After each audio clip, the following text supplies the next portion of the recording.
Welcome to the REI Foundation Podcast, where we cover all the steps and strategies to make your real estate dreams a reality.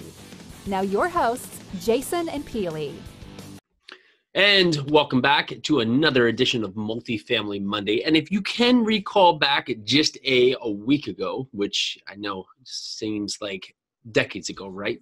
To the last Multifamily Monday, we talked about a few ways that we focus on improving a building from just operations perspective in terms of cutting expenses, and also now looking back and how to make the tenants feel a little more at home when they're coming to the building. So if you did miss that, check back to episode 235 and you can get some tidbits on some ways that we've gone in the past to improve our building and ultimately make the place a better place for tenants to live and improve our bottom line. But this week we're talking about income, and we're going to talk about a few ways that we have gone forward beyond just, of course, raising rents, and we all know about raising rents. Okay, you got it.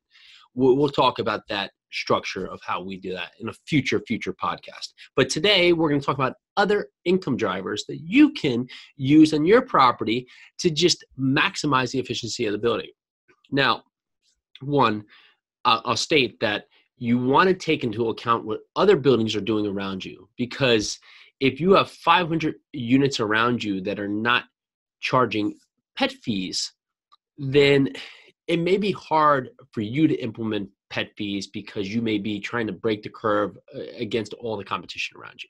However, in our case, we had 600 units around our building that were all charging a $250 non-refundable pet fee and $25 to $35 a month for pets. And here's our lonely 100 units that the prior ownership decided, you know what, we're not going to have pets, so we're not going to take in on any of that income. Well, funny enough, when we went and did our inspection, lo and behold, we found 8 units with pets. So it was income that they could have been getting that they were saying they don't want and they're not going to have, but ultimately they had tenants that were bringing in pets regardless. So day one of taking that on, we implemented a $250 non-refundable pet fee and a $25 monthly pet fee. And this was for dogs and cats, and of course, of certain breed dogs and weights. We want to make sure that we're not allowing certain breeds that are going to be vicious in nature. And that has really, of course, added to our income.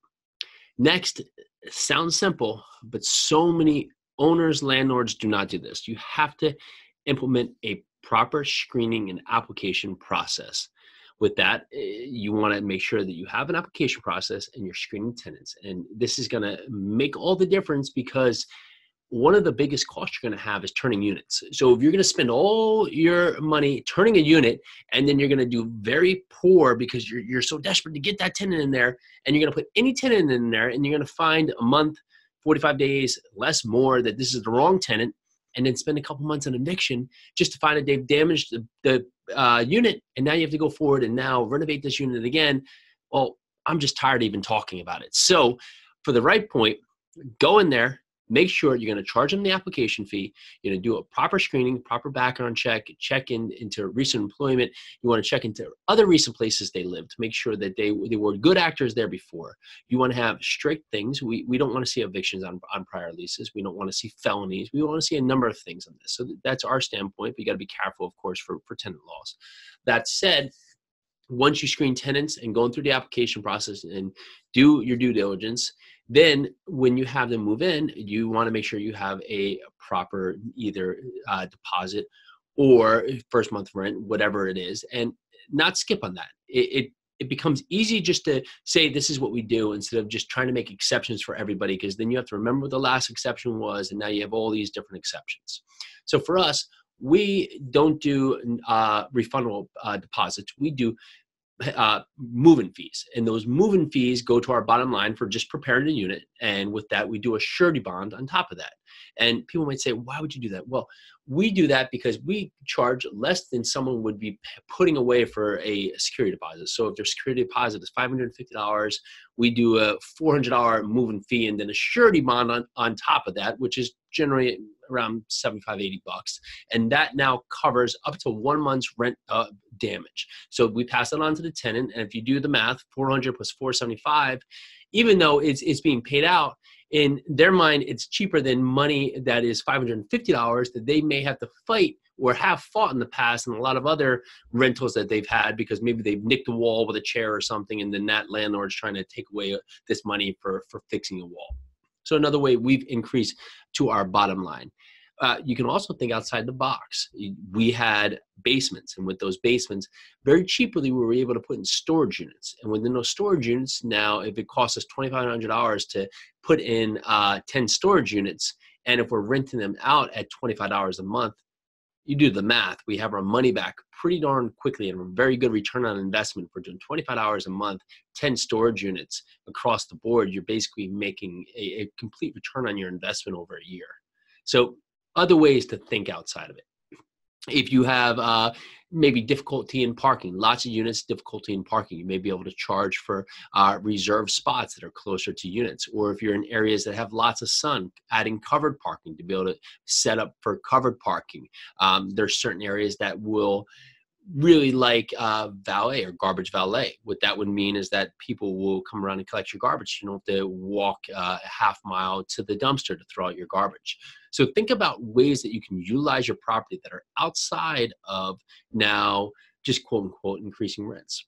If it's a owner paid utility property, you could bill back some of the utilities to the tenants and now take that off your log. And if an owner for whatever reason didn't do that before and surrounding buildings are, think about how that can increase your bottom line. So you have to take into account, what are the ways here that I can make this building better and improve it, whether it's from a amenity standpoint or a function standpoint, that it doesn't always have to be about how can I jack up rent on tenants, because although that's the first thing that comes to mind, if you think about it from a tenant perspective, well, if a new owner just takes over and ultimately comes in there and says, well, I've done nothing, but you guys are under market on rents, so we're just going to increase your rents, how would you feel? You probably wouldn't feel great. But if someone comes in there, makes the property better, and you improving it by putting in an application process, if the tenant in there is a good tenant, they'll appreciate that, because now you're bringing in better tenants and creating a safer environment for them to live, whether it be with their family, friends, whatever. So think about it from that perspective. Think what you can do to improve your property and will ultimately make it better for not only you, but also your tenants. All right, this is Jason with the Real Estate Investing Foundation podcast. You're here, you know where to find us. Go give us a 5-star rating review if you like what you hear today. And of course, reach out and say hello. Bye now. Thanks for tuning into the REI Foundation podcast. Check back next time for more awesome tips and strategies to launch your new you in real estate.